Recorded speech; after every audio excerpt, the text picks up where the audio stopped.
Рим никога не е бил просто град. Рим е система. Начин да организираш властта. Начин да управляваш различия. Империи падат. Сменят се езици. Сменят се владетели. Сменят се имена. Но структурата остава.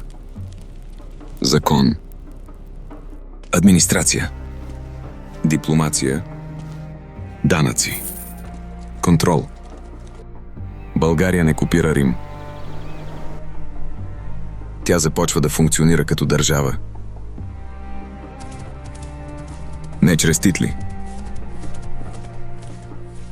Не чрез митове. А чрез управление. На Балканите се появява нова сила. Не извън римския свят, а вътре в неговото преобразяване.